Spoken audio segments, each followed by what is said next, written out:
هو مين سامح حسين علشان يتكلم في الدين؟ مبدئيا كده في حوار وجدل داير بقاله كام يوم، وبصراحة عندي كلمتين كده عايزة أقولهم. أستاذ سامح حسين غني عن التعريف طبعا، ولأول مرة مش هبقى مكسوفة إني أقول إني كنت بتفرج على أعماله زمان. كان شخصية محبوبة جدا وخفيف على القلب، وما افتكرش إن هو قدم عمل فيه إسفاف أو ظهر بصورة مش كويس. دايما أعماله يا إما كوميدي يا إما عمل فيه رسالة.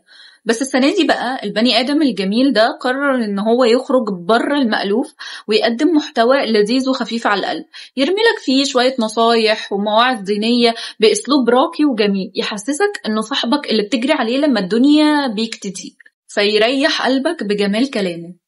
فين المشكلة بقى؟ الأول لما كان أستاذ سامح حسين وسط دايرة الفن وبيقدم أفلام ومسلسلات، ما افتكرش إن حد طلع وجه ليه انتقاد أو كنت تلاقي مثلا كارهين ليه. هنا هو شخص طيب السيرة، فده الطبيعي أصلا إنك ما تلاقيش حواليه انتقادات ولا كارهين ليه.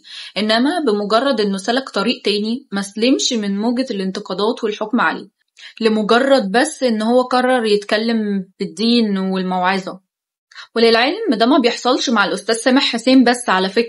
قولولي كده كام بنت من اللي بنشوفهم على السوشيال ميديا مش محجبات بيتوجه لهم انتقادات؟ بالعكس، وقتها ده بتكون حرية شخصية وقد ايه هي سترونج وحرة، مش كده؟ طب بمجرد ان البنت دي ربنا يوفقها ويهديها وتقرر انها تلبس الحجاب، ادخلوا كده في الكومنت عندها وشوفوا كم الانتقادات والكلام السلبي اللي بيتكتب لها، زي انت ازاي تتحجبي وتظهري وتعملي فيديوهات، اتقي الله. انت ازاي تقولي للبنات ان ربنا هداني وبقيت بصلي؟ بني ادمه منافقه. انت ازاي تتكلمي في الدين؟ ما بقاش غيرك انت اللي يتكلم في الدين، الله يرحم. وانت ازاي وانت ازاي وانت ازاي، لحد ما من كتر الضغط البنت دي تضل وتخلع الحجاب. ليه بقى؟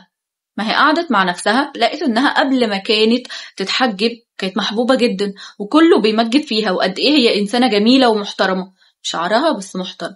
لكن تشوف كلام الناس دلوقتي بقى عليها تلاقي انها بقت منافقة متبرجة وهتدخل النار. انا مش عارفة بيحكموا عليها بناء على ايه. هتعمل ايه يعني؟ قولولي كده، واحدة في بداية التزامها مذبذبة هتعمل ايه غير انها ترجع مليون خطوة لورا وتبقى اسوأ من كتر كلامكم وانتقاداتكم ليه؟ فتفتكروا بقى المشكلة فين؟ اقول لكم انا، المشكلة فيكم انتوا السبب في الاسفاف اللي بيتعرض وبيزيد كل سنة عن السنة اللي قبلها. انتوا السبب في ضلال البنات دي. الظاهر كده يا جماعة انكم عندكم عقدة من الدين، واي حد نضيف بتكرهوه وبتكرهوه في نفسه لحد ما ينتكس عشان انتوا بس فاكرين نفسكم ملايكة، لكن الحقيقة انكم مستخبين ورا شاشة بتدخلوا تخوضوا في قلوب ونفوس الناس وتحكموا عليهم وانتوا اصلا الله اعلم بيكم. نفس اللي بيحصل دلوقتي مع استاذ سامح. شفت بوست الواحد على الفيس بيقول مين سامح حسين ده اللي تاخدوا منه دين؟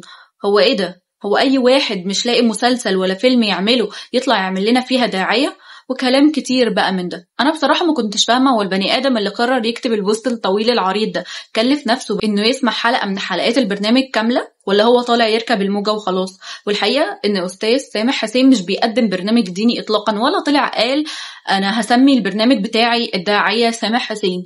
ده البرنامج اسمه قطايف. هو في برنامج ديني هيبقى اسمه قطايف؟ استاذ سامح حسين بيتكلم بالدين مش في الدين، ما بيطلعش يحلل ويحرم.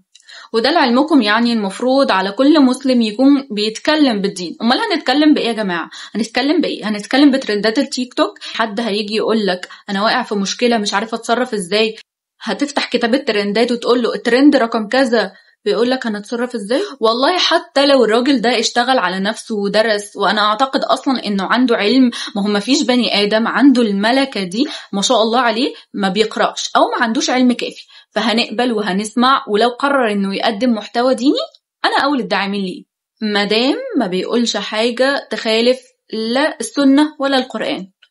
واخيرا سيبوا الناس في حالها. الراجل قرر يعمل حاجة نظيفة، برنامج يوعي فيه الناس بيقدم فيه نصايح، والطبيعي انه يقيس اي مشكلة بالدين ويشوف ربنا بيقول لنا نتصرف فيها ازاي لانه راجل مسلم. وبلاش بقى دور الانسان المعصوم وتعملوا الشويتين دول، عشان لو ربنا رفع ستره علينا مش هنعرف نبص في وش بعض.